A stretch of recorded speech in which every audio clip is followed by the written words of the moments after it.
Hi everyone, welcome back to my channel.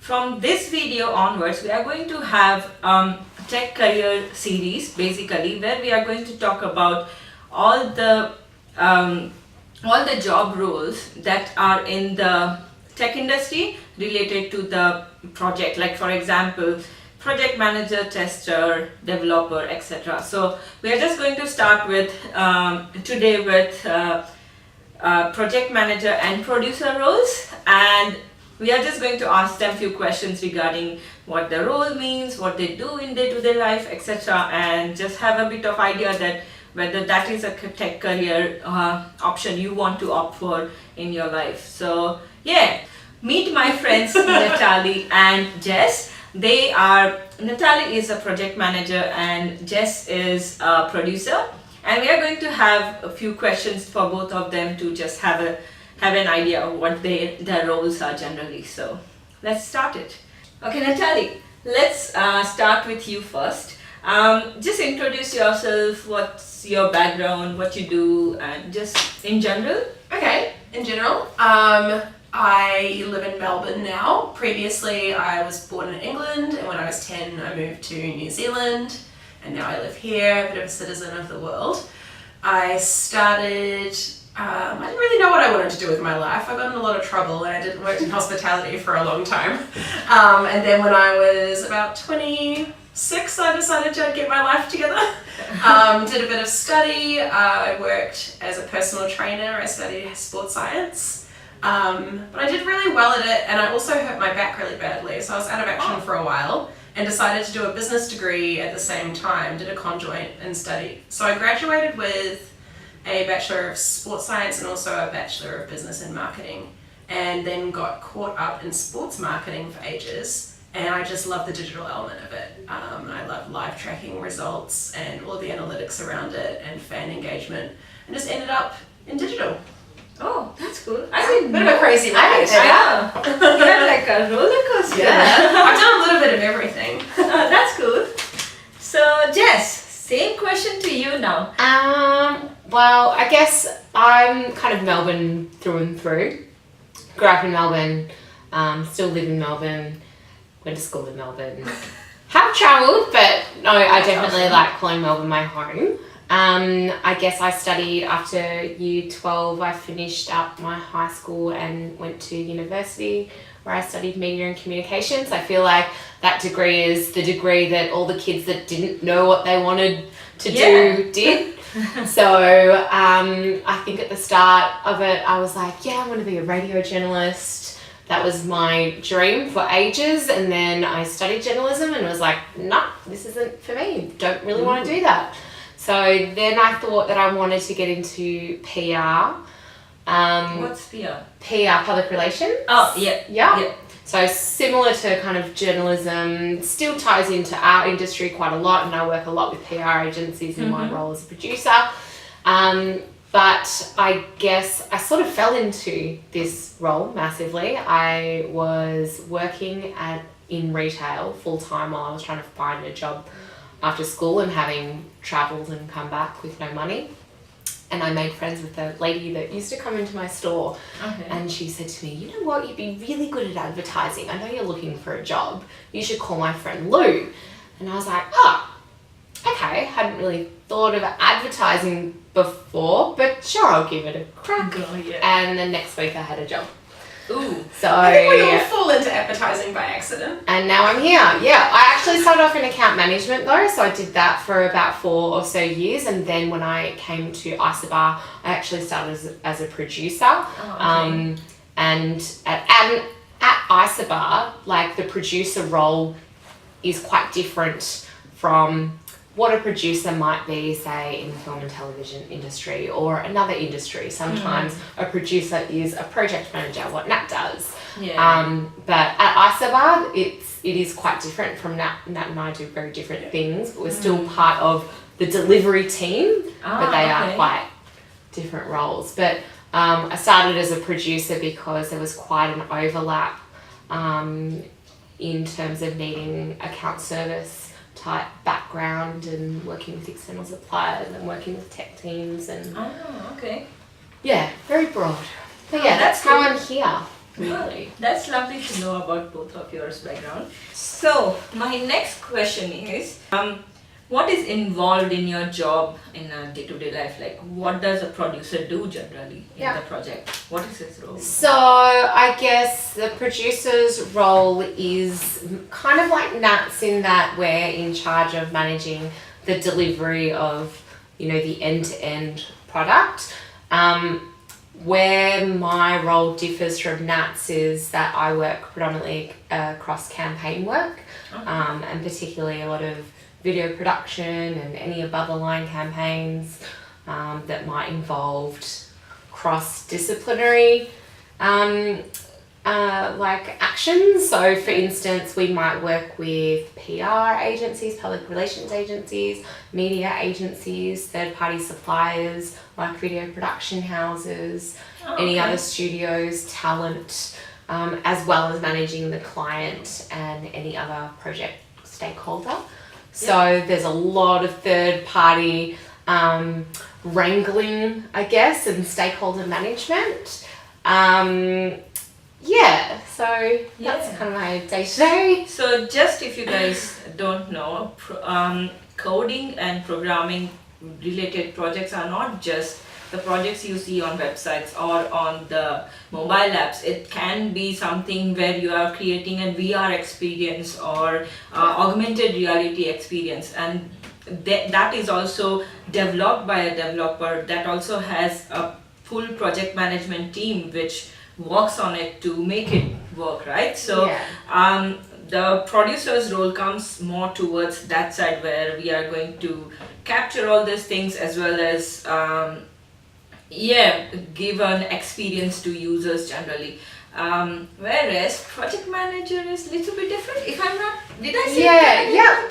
So Quite basically similar, like a campaign, for instance, might have a mobile app as part of that, or a VR experience as well as a social campaign that might go with it. Or similar to chatbots we have worked on. That's also based on the campaign, right? That might be included within that campaign. So a campaign can have a number of different projects within it. If that makes sense. So or banners or you know, anything really. So that's very cool. So sometimes we work cross teams. So my role as a project manager is nearly always websites or pieces of strategy or content projects. But basically it's all going to end up on a website or an app. But we might work cross streams sometimes. So I might need a producer to do the banners for that website and maybe do an intro video for the website. So there's definitely crossover between the teams. Oh yeah, that's cool.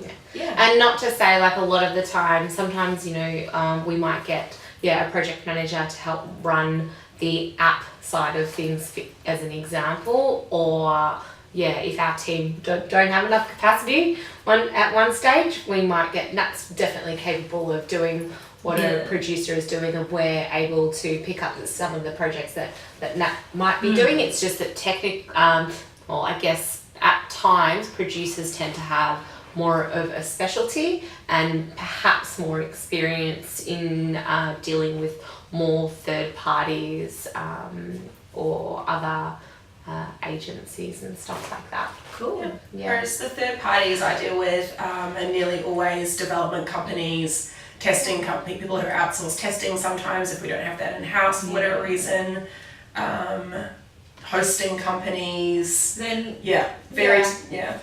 So your PM's generally role is more about managing the team, escalating with the clients or the issues or anything, managing that the project deliveries in the time frame and all these things, I guess. It's very much about end-to-end delivery of a project. And we'll do the same. And doing that's the same. So making sure it stays on budget, making sure it's delivered on time, dealing with the clients and all of the other stakeholders, making sure everyone's up to date.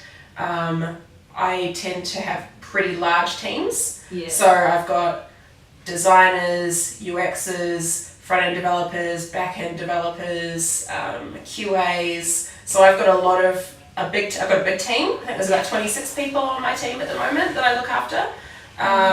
But all very technical and all working together on features. Cool. So your projects are generally more longer term, Yeah. whereas the projects that I might work on, campaign stuff, are usually shorter, crazy deadlines, super fast turnaround that you just need to make happen.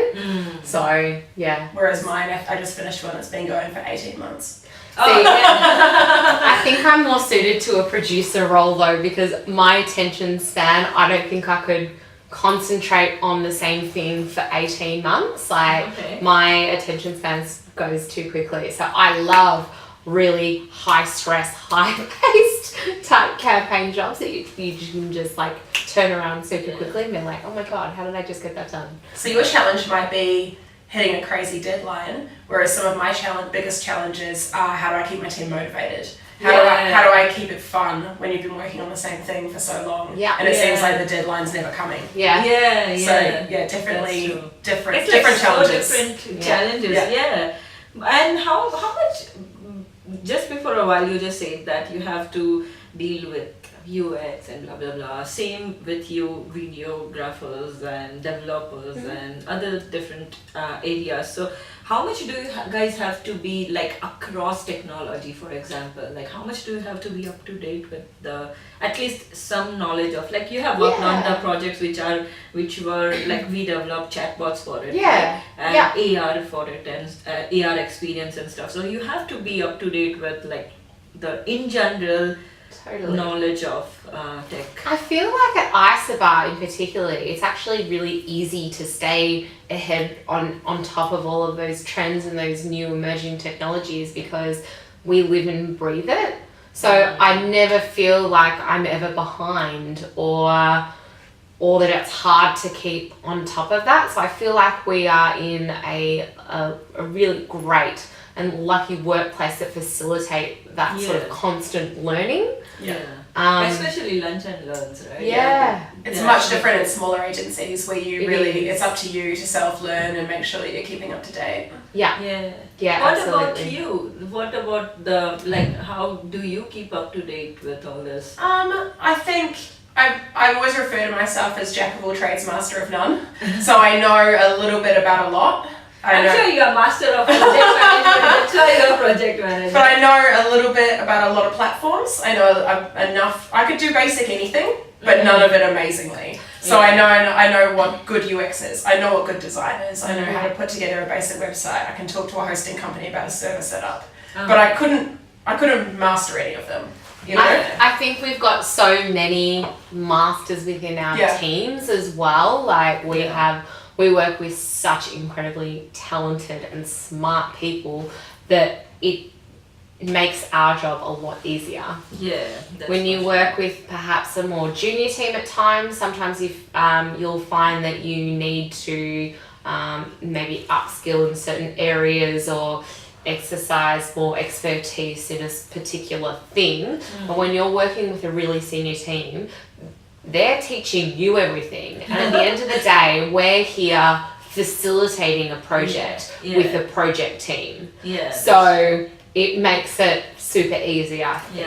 That really is, that's the key to our jobs really, is facilitation. We are the facilitators of the project. No one's expecting us to be the expert in any of them. You learn a bit more every time. Every project you learn something that you can take to the next one. But your job, you feel a lot of stress sometimes to go, oh my goodness, I don't know this platform, I've never done it before. But your job is just to facilitate the experts.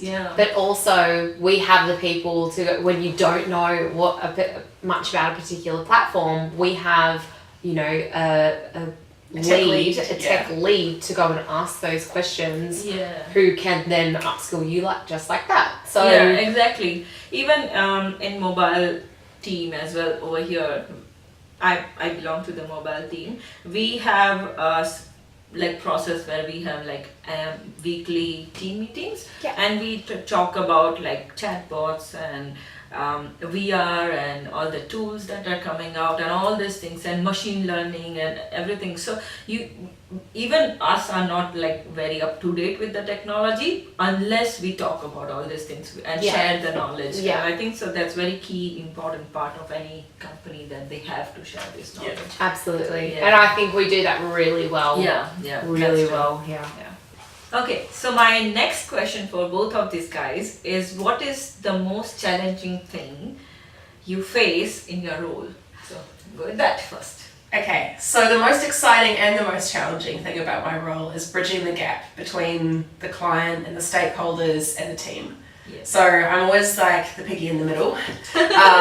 So the client might want something and they might go, oh my goodness, we need this thing and it's a huge emergency. And then I've got to go back and go, how am I going to relay this to the team in a way that's technical, in a way that's factual, isn't going to stress them out, and they can get it done. And then how do I then relay that back to the client? So they might give me their estimate. I might go, oh, it's not going to be what they want to hear. It's going to be more money than they thought or more time than they thought. And just playing that person in the middle. So at times it can be really stressful, but at times it can be amazing, and it's something really fun to play that role of the facilitator between the client and the team. Yeah, I'm kind of the same as well, but I think the most challenging is probably dealing with and learning how to deal with different personality types. I almost think that I would have loved to have a psychology degree as well, because that could really play well to my to my role at Isobar. But like understanding that creatives think a really different way to me and to developers potentially, and how they think about things, and frame things is just completely different to how I would approach it, right? So learning, and some people are real introverts, some people are real extroverts, and just learning how to build a team with introverts and extroverts who might really rub each other up the wrong way, but kind of working out the best way to approach them to get the most out of them and to get the whole team working cohesively together. That's true. Yeah. Just another question clicked into my mind is, how do you deal with the situation where there is conflict in your team? I try to always check in on my team. So I try to have a lot of one-on-one conversations. I try to learn something new about everyone each month. So I might go, this month I'm going to focus on this person. I might just ask them whether they have pets or whether they have kids, or just try and make sure that I'm comfortable with everyone and I've got a check-in point.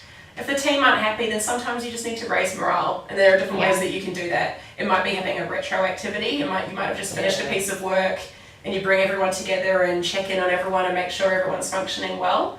It might be that you just still need a Friday at the pub and a couple of rounds of darts to bring everyone together. And like I said, there are introverts that don't like a Friday night at the pub. They might need a different kind of reward system. Sometimes after a big push of work, I might just go down and get everyone a $10 voucher from Woolies and put it on their desk and go buy something nice for lunch. So there are different ways that you can cheer up your team. If there are conflicts between the two, I find the best thing to do is shuffle responsibilities around. Sometimes putting people on something different that's not their normal day-to-day, boring, this is what I do. Get them involved with the UX guy, or get them involved in the design. So just shake things up, make the day interesting. Yeah, that's cool. I think I like to do a lot, like Nat said, kind of team building exercises earlier on when you're forming your team. So as part of every kind of new project, you've got your norming, forming and storming kind of phases. And so early on, I like to, if it's going out to the pub for lunch on a Friday, just to be like, let's just, chill out and have a beer and a Palmer and just hang out together, not at work, is really nice. Because then you do form relationships with people and you're able to get, more and out of especially them. when you understand someone as a friend, you understand their basically nature as well, that how they are short-tempered, very friendly, introverted, blah blah blah, and then that makes it more comfortable environment to work with as well with that person. So what can be challenging, this last project I had team members in 4 different cities. So I had team here in Melbourne, I had team in our Sydney office, I had team with one of our linked by Isobar e-commerce companies in India, and we had some Adobe experts in Poland. So we were at different time zones. We were different. There were conflicts sometimes between the Melbourne team and an overseas team, where someone hadn't left the right notes or someone hadn't tested something properly. So that's also another level of conflict that you need to kind of manage. So Yeah. daily stand-ups, always make sure we do them on video so we all know each other and we're all saying hi. And sometimes we've flown people over here to do a week in the office, which is good. Yeah. Okay, so my last question is, what piece of advice do you have for young women, studying women who wants to change their career? All of these females who are my YouTube viewers, about whatever piece of advice you have. I think my piece of advice would be talk to as many people as you can. To get an idea of what it is you might want to do, and don't be afraid to try something. Like, you're never locked into anything. Yeah. There's always, the chance that you might start in a particular role. Through that role, you might learn about another role that happens in the agency and go, that's what I want to do. Oh my gosh, it's that. Yeah. And then the transition is so much easier because you're surrounded by all these knowledgeable people that will, help you do what it is that you want to do, so you're never held back. Good advice. What's my advice? My advice would be to just be brave. Sometimes it can be a bit overwhelming. There's a lot going on everywhere. There's always a lot of new technology whizzing around. But just be brave, and I think something that women do is we work really hard and kind of expect to be rewarded at some point.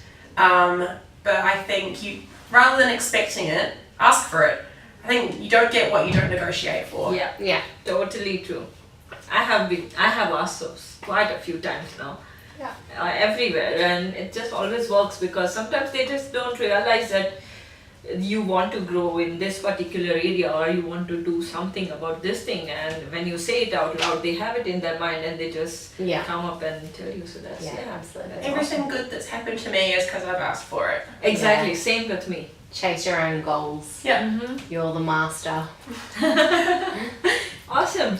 So thank you so much, guys, for coming onto my channel and sharing your knowledge and ideas and experience. So thanks guys for watching the video, and I hope you really like it.